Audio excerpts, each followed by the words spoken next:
One. Hello, everyone. Hello, everyone. We are live here with Charlie Farren and Chachi Brett. And we were going to have and maybe joined by Harry of the channel. We're going to talk about a big birthday celebration, I guess, coming up that's related to the channel. And Chachi said, let's do a thing. And Charlie said, let's do a thing. So we're doing a thing.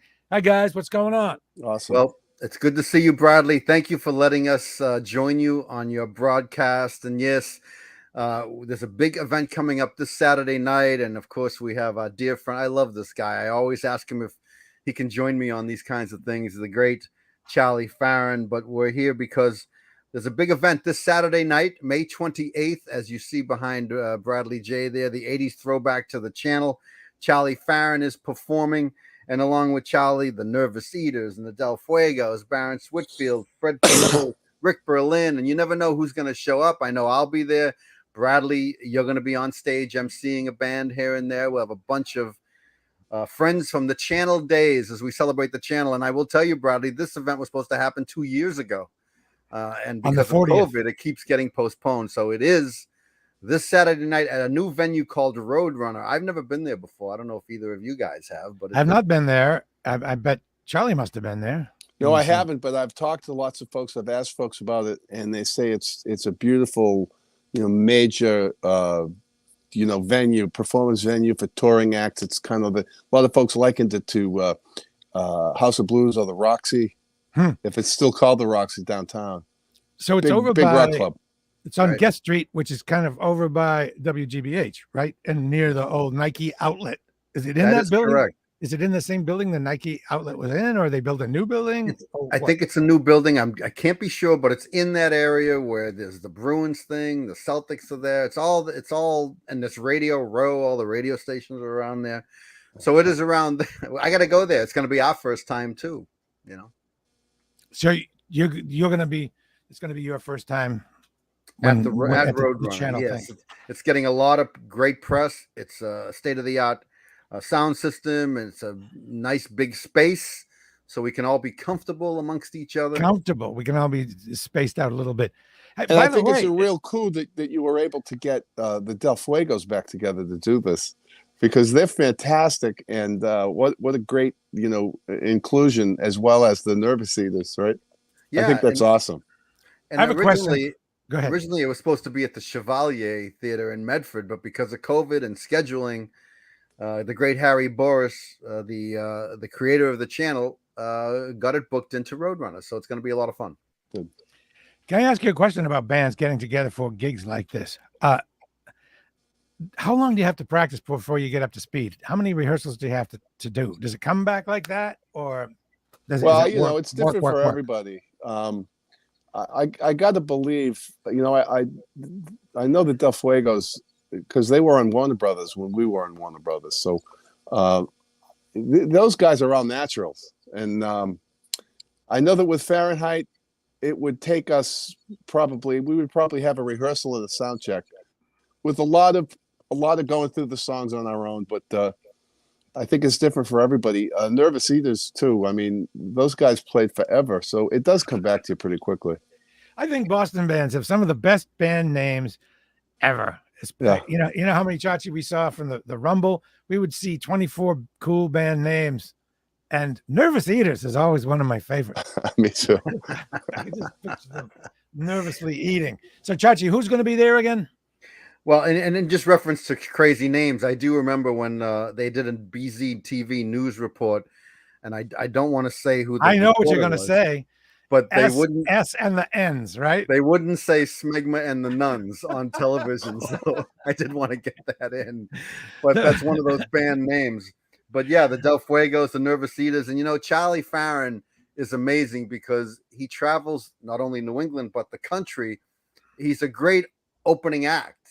Just him and his guitar, right, Charlie? Special guest. Oh, okay. I don't mean to devalue. Well, it's kind of a joke. It started off as a joke, but it stuck.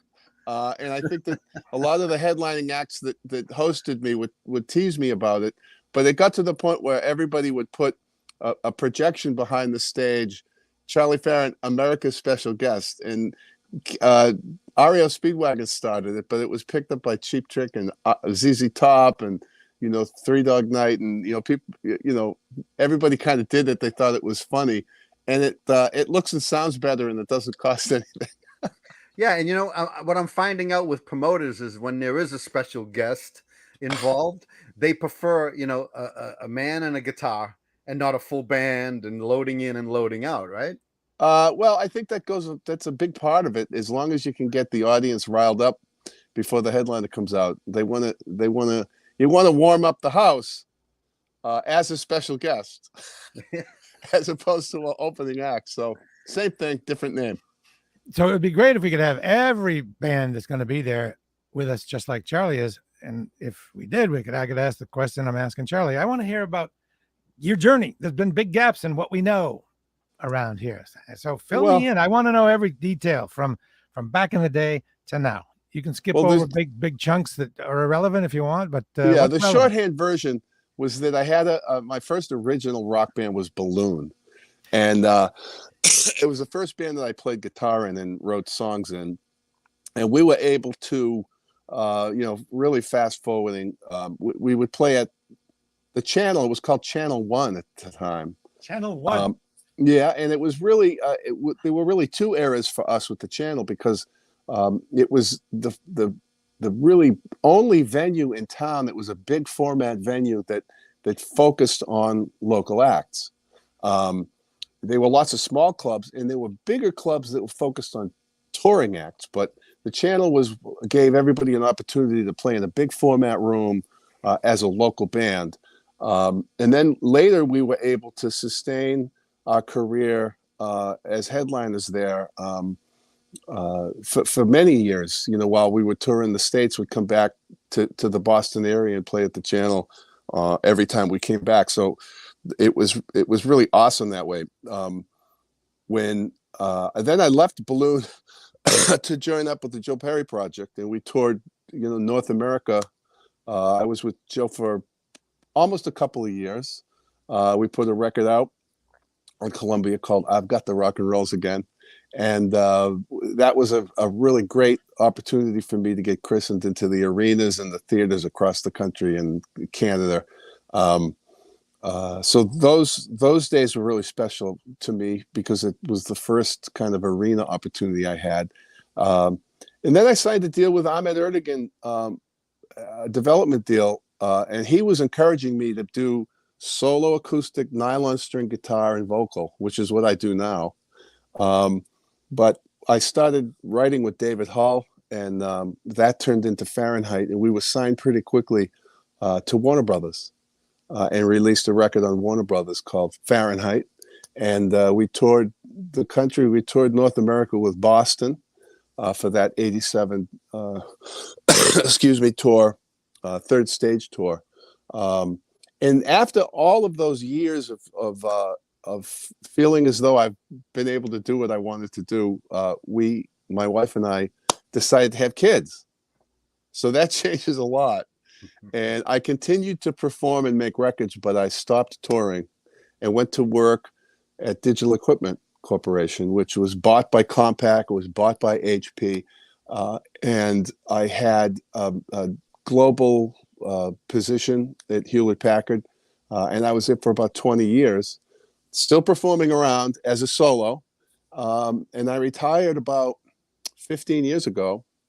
And got back into music as, America's special guest.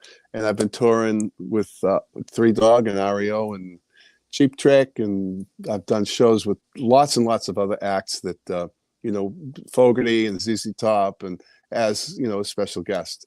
So that's been a blast. And just last week I played in New York with Elliot Easton, doing some Cars tunes. And Golden Earring was on the bill, and Zebra, and it was great to meet those folks that's still out there like me doing it at a high level. So I'm excited to kind of reconnect with the Fuegos and the Nervous Eaters, and it's great to see Rick Berlin on the bill. Right, because he's one still of the there. ones. He's still doing it. He's one of the ones. That's right. He always had a great band, in every incarnation. I don't want to leave anybody out. Obviously, Barron's. is a great lineup, and it's different than the typical reunion lineup, which I think is fantastic.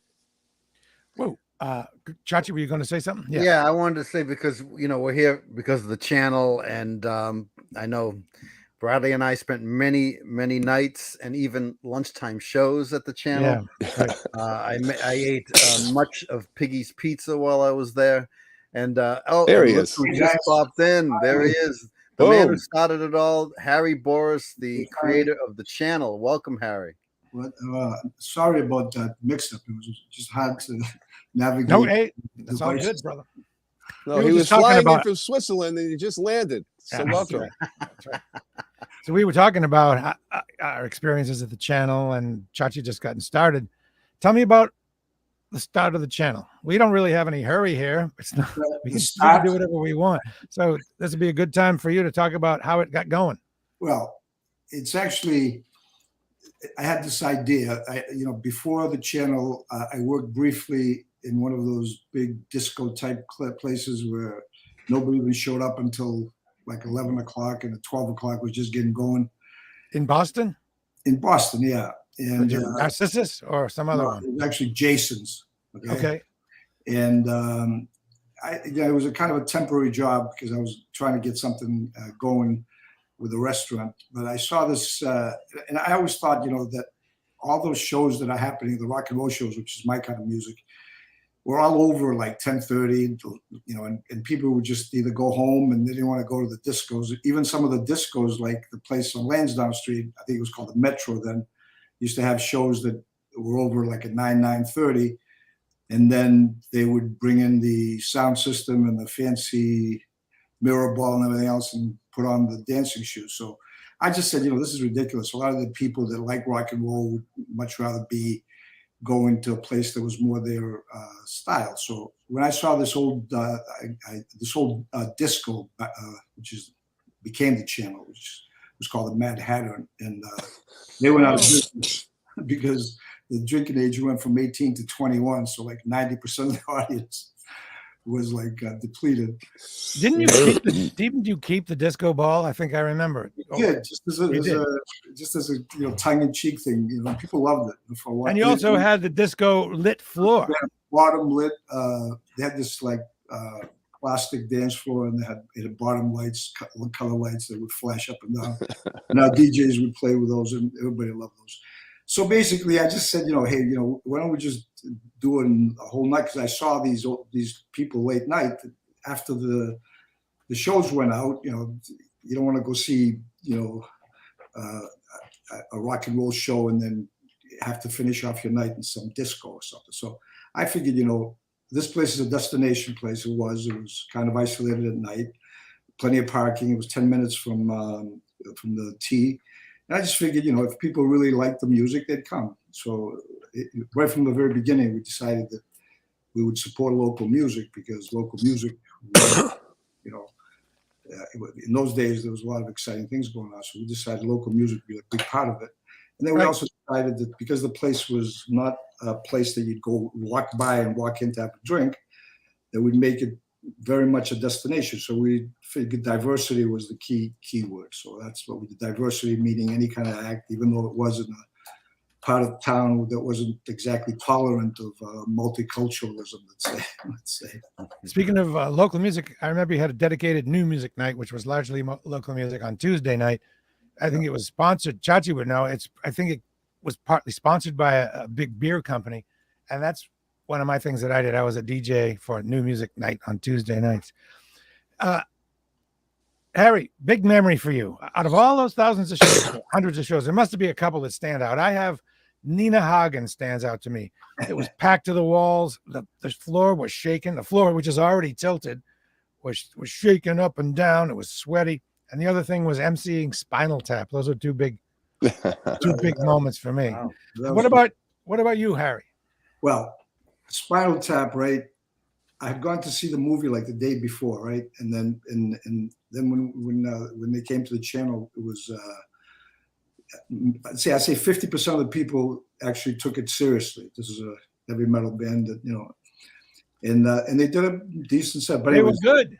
They were good, but the just before the show, right? There was there was a thunderstorm, pouring rain, and there was a huge drip right.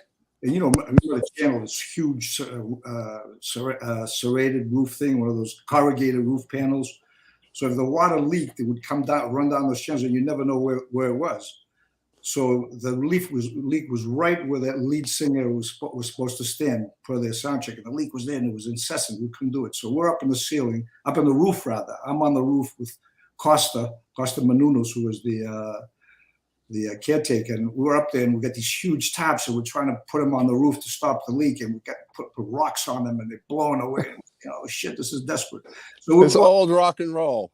So we'll go downstairs, right, and we got the leak like 50% contained. So we figured, so Costa came up with this idea. He figured he'd hang one of those, those white plastic buckets with the handles. We figured we'd hang one way up in the ceiling to collect the water, right? And that way, if our luck held out, it wouldn't rain too much, and the bucket wouldn't overfill. Of course, if that ever happened, they probably would have been electrocuted or something. But we just got lucky, and it didn't overfill. And then the other memory, which is interesting, was probably in '81 or '82, we did Clarence Clemens when he was on a tour. Apart from Springsteen, he was still in the band and still smoking hot. And it was January, and he was playing to a packed house, sold out, and the place was steaming hot. All of a sudden, and it's like 10 degrees outside, like maybe 5 degrees. I go in the middle of the room, and I'm looking up, and there's like water's dripping down. I'm saying, this is impossible. It can't be a leak because we don't have sprinklers. We didn't at the time. And it can't be like raining because it's 0 out. What it was all the condensation from people in the room. The water was dripping down because it was so hot, and there was such a difference between the inside and the out. So how about you, Chachi? You must have something. I do have many memories that I share with you, and because we've spent many lunchtime shows there, and we broadcast many bands like Bow Wow Wow. I remember that show, but for me, and I want to bring Charlie into this, I've known Charlie for many, many years. I always loved his look. I mean, to me, he was like a cross between, Paul McCartney and a very stylish Brian Ferry. Ooh. He was very tall on stage. What's that? Well put. Yes, and of course, besides the look and the whole, he was very charismatic. Of course, I loved his music, and so I've always been a big fan of Charlie Farren. And Charlie, how many times have you played the channel? Anything interesting happening for you there? Well, I played the channel many times in several different bands, but I'll tell you, it was always a highlight on the calendar. And I recall, going back to what Harry was saying, talking about some of the national acts that played there. I think equally as interesting and as important to both the performing acts and the audience, very frequently, at least when we played there, other bands who were in town performing concerts would come by the channel after their show.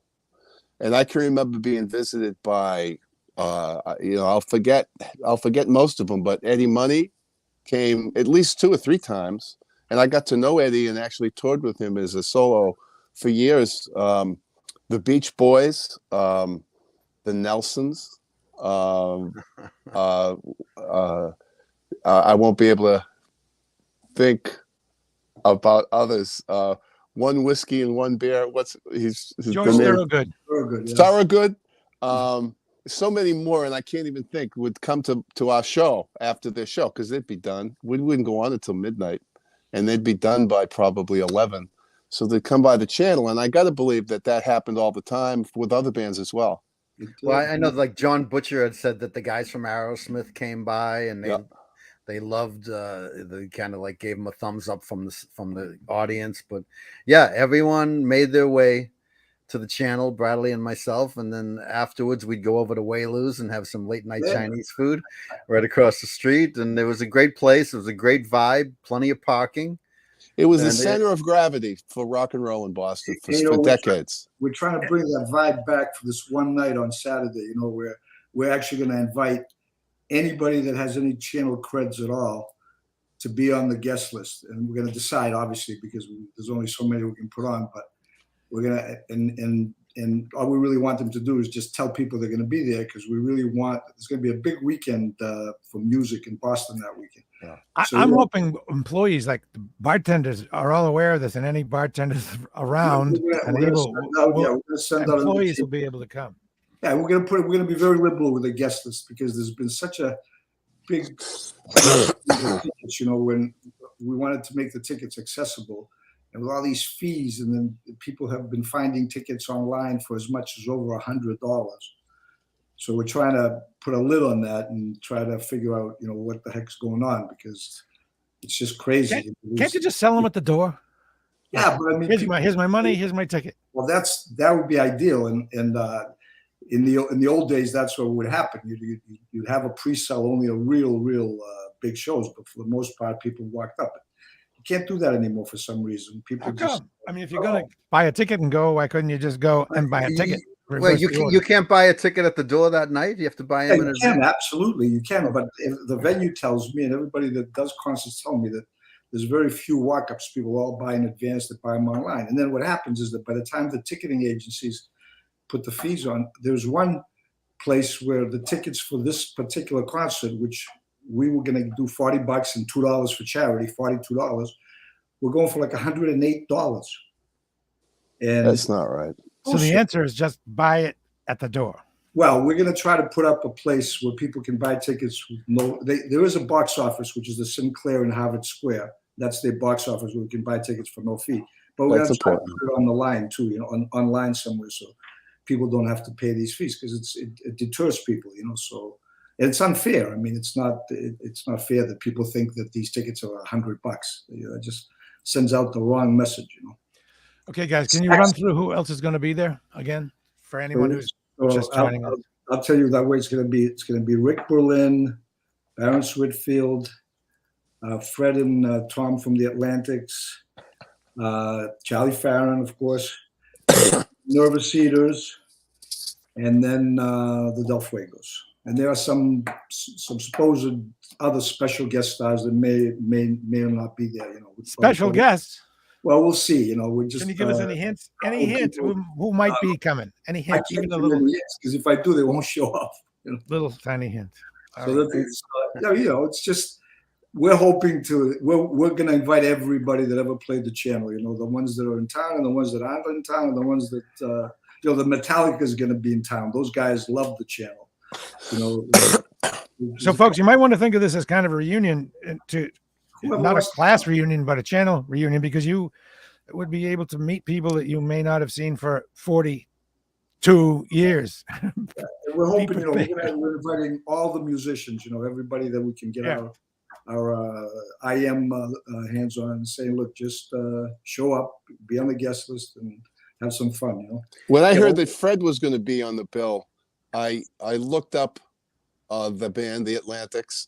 Oh, Fred, and that song "Lonely Hearts" has been in my head like crazy. What a great song, and I can't get it out of my head. And the big, giant, long, extended mix of "Lonely Hearts." That great song. Only Carter Hall. We had it on Cart. They've got to do that. That's all. They say they're going to do all Atlantics music. They better do that song. They'll run out of time.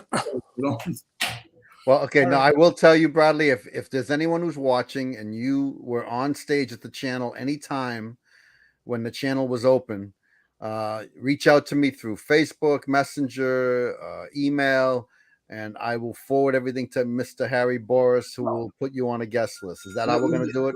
Let me give you one thing as a closer.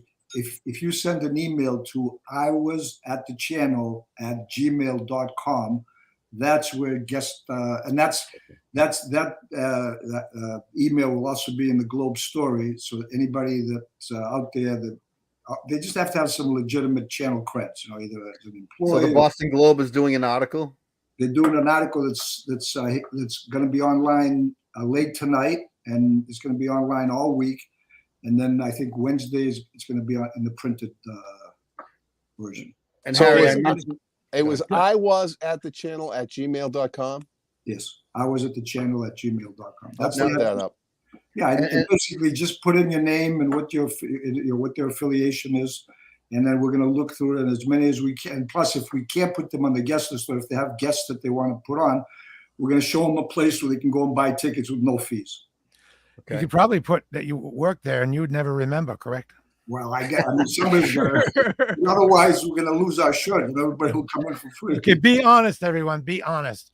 Now, Yeah. you got to get out. It's for a good cause, and I hear complaints all the time about there's no place to go. There's no rock music. Well, there certainly is, and We're going to go late too.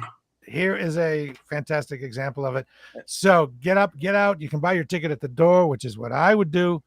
Thanks, guys. Am I forgetting anything? And Bradley J, I think a lot of DJ types will be there. I'm going. I know Bradley J will be there. Bradley will be emceeing bands and some other BCN DJs. So it will be very much a reunion of sorts. And you get to hang out with the great Harry Booras. And it will be a lot of fun to reminisce about the channel days. And Harry, this show has been in the making for 2 years, right? At least, yeah, we're going to do it 2 years ago, and then obviously, you know, One quickie. What happened to the sound system of the channel the universe gave us a smack on the side of the head. That what was happened to the sound system? Where'd it go? well. Dinky Dawson owned the sound system. Oh, okay. And he was on lease from us.